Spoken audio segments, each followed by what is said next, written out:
Ratusan mahasiswa yang menggelar aksi demonstrasi di depan DPRD Nusa Tenggara Barat, NTB, membawa boneka pocong dan memasangnya di depan gerbang utama Gedung Perwakilan Rakyat tersebut, Rabu. Mahasiswa yang menggelar aksi demonstrasi hari ini berasal dari berbagai kampus di Mataram.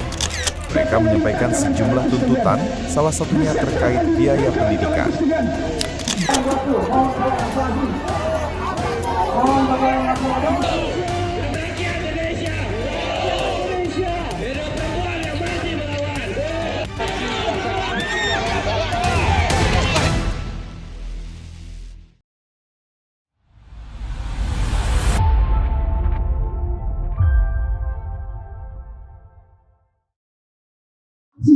Ya, kawan-kawan mahasiswa berada di sini hari ini untuk menuntut banyak hal. Yang pasti ini adalah kulminasi akumulasi dari begitu banyak hal yang terjadi belakangan ini di negeri kita, dan elemen-elemen yang bisa berpikir, mahasiswa, rakyat kebanyakan yang melawan, ini ingin mendapatkan jawaban. Jawaban yang kita inginkan adalah perubahan. Masalahnya adalah perubahan sekarang itu sangat susah untuk dicapai karena hanya menerima perintah dari atas dan wakil-wakil kita tidak mau mendengarkan kita. Itu inti dari kenapa kita semua berada di sini sekarang. Tentang MBG, tentang RKUHP, tentang KKI, tentang korupsi, tentang fasilitas negara yang diberikan kepada wakil-wakil yang sangat tidak adil dalam situasi dan kondisi masyarakat kita hari ini. Jadi kami berada di sini atas dasar mewakili begitu banyak tuntutan atau keluhan dari masyarakat kita. Anggota DPR yang keluar ini Ya, dan ini sudah kita perkirakan bahwa wakil tidak ingin menemui karena mereka sudah tahu tidak bisa mengatakan apa-apa, sedikit suara-suara penolakan pun tidak ada dari apa yang diperintahkan di atas. Nah, bagaimana kemudian kita mau mengaudit hal bernama MBG ini yang kemudian mengambil sampai ratusan triliun untuk dana pendidikan?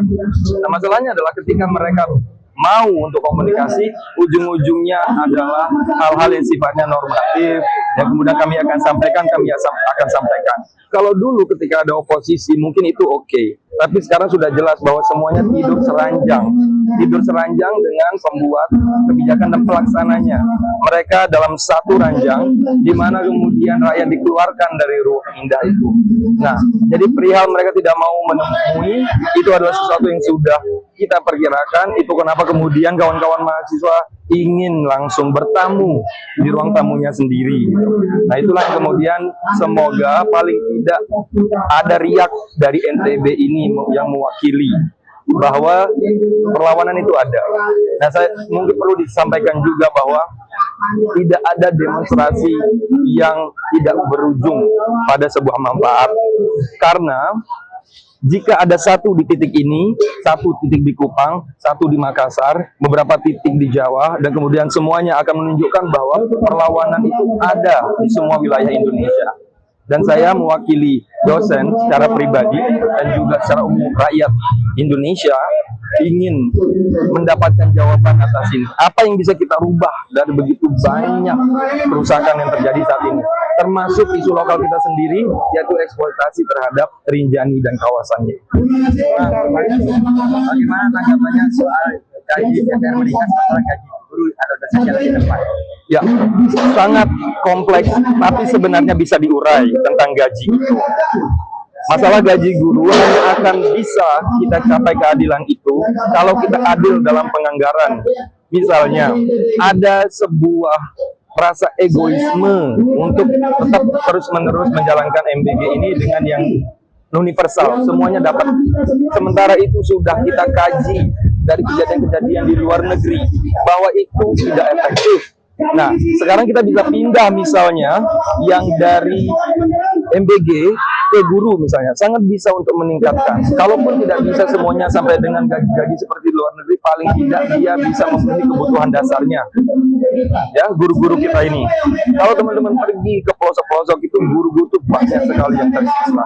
Sehingga kemudian kita mewakili itu, gitu. Ya, dan jeritan itu nyata. Jangan dianggap sebagai suara-suara sumbang.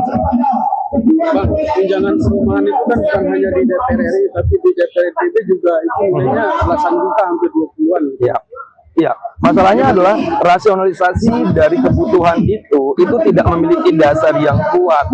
Ini adalah, oke, sekarang saya kasih Anda segini, dan kemudian selesai di situ. Nah, ini bukan masalah besaran. Kita tahu banyak yang bergaji lebih sebenarnya, kalau misalnya kita lihat BUMN. Tapi, kita harus lihat ini dalam posisinya, apa yang sekarang terjadi. Hutang kita, kemudian proyek-proyek yang gagal, termasuk misalnya kereta api Indonesia-Cina, itu akan terus kita bayar. Hutang itu 2 triliun per tahun, 3 triliun per tahun, itu bunganya saja. Nah, sehingga kemudian dalam situasi seperti itu tidak elok. Maka kemudian ketika insentif untuk perumahan itu menjadi begitu besar gitu, ya. Nah, jadi harus dilihat semuanya dalam perspektif, dan sense keadilan yang dirasakan oleh wakil rakyat itu harus selalu muncul. Itu kemudian yang membuat kita, kalau bisa, selalu ada suara penolakan di media sosial, di tempat-tempat seperti ini gitu. Jadi jangan menganggap bahwa ini adalah kegiatan mahasiswa yang kemudian tidak punya maksud gitu. Yang kita bela adalah begitu banyak hal, termasuk ketidakmampuan wakil rakyat kita melihat sense keadilan itu. Download Tribun X sekarang, menghadirkan lokal menjadi Indonesia.